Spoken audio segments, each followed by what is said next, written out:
Don't correct her, my best friend whispered, gripping my wrist beneath the diner table. Whatever she says next, just play along.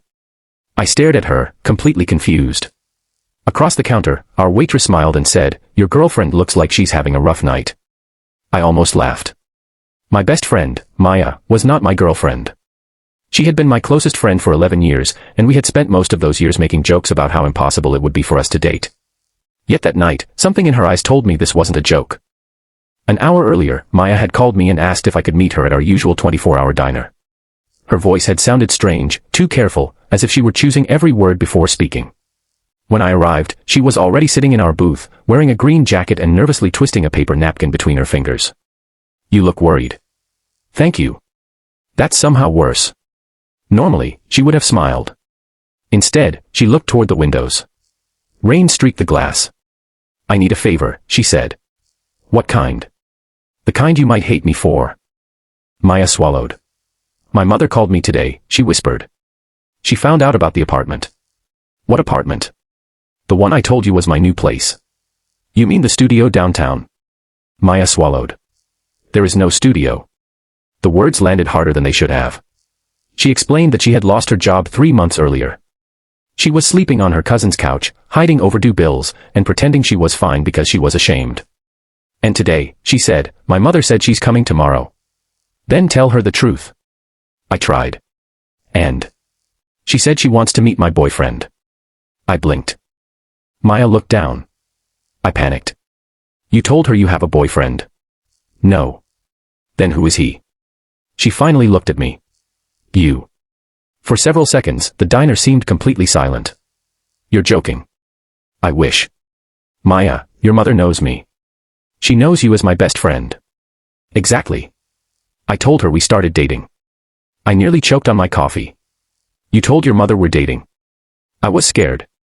"That's your defense." "I know it sounds insane. It sounds like a terrible plan." "I know." Linda returned with pie and placed it between us. "You two are adorable tonight." Maya immediately whispered, "Don't correct her." I stared at her. Then Linda smiled and walked away. Maya's hands trembled. "Please. Just one night. Tomorrow morning I'll tell my mother everything." "You're asking me to lie." "I'm asking you to stop me from hiding." That sentence changed everything. I nodded. The next morning, Maya's mother arrived at the diner. Her name was Evelyn, and she carried herself like someone who had spent years being disappointed but refused to show it. She hugged Maya tightly, then looked at me. "So," she said, "you're the boyfriend." I glanced at Maya. She squeezed my hand beneath the table. "Yes," I said. Evelyn studied us. "How long?" 4 months, Maya answered. 4 months, Evelyn repeated. Interesting. Breakfast was awkward. Evelyn asked where we met and what we liked about each other. The answers came slowly, then became natural. "She makes every bad day less bad," I said. Maya looked at me. Evelyn noticed. Then she asked the question neither of us expected. "Does she know you're here because you're afraid?" Maya froze. I looked at Evelyn. "What?" Evelyn sighed. "My daughter thinks I don't know her." Maya's eyes filled with tears. "I know about the job," Evelyn said. "I know about the bills. I know about the couch. I knew before you told me." "Then why did you come?" "Because I wanted you to stop hiding from me." Maya covered her face. I was embarrassed. Evelyn reached across the table. "Being broke isn't shameful.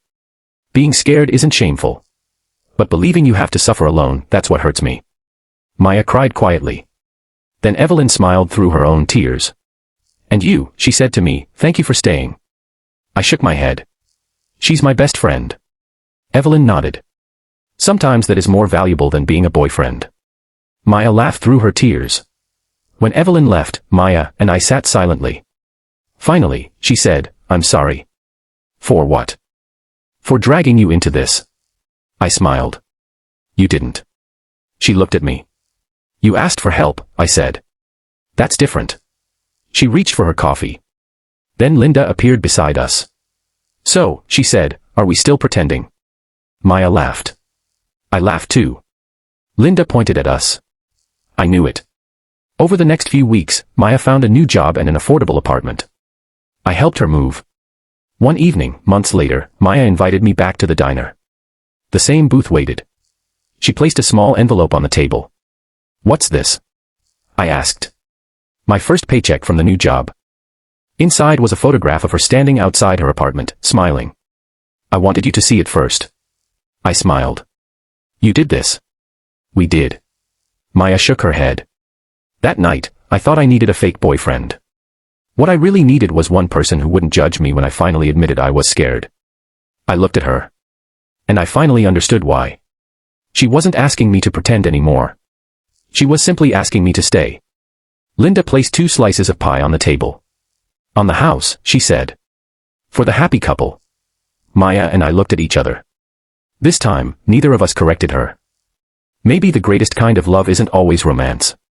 Sometimes it is friendship strong enough to sit beside someone in their darkest moment and quietly say, "You don't have to face this alone." If this story touched your heart, share your thoughts in the comments.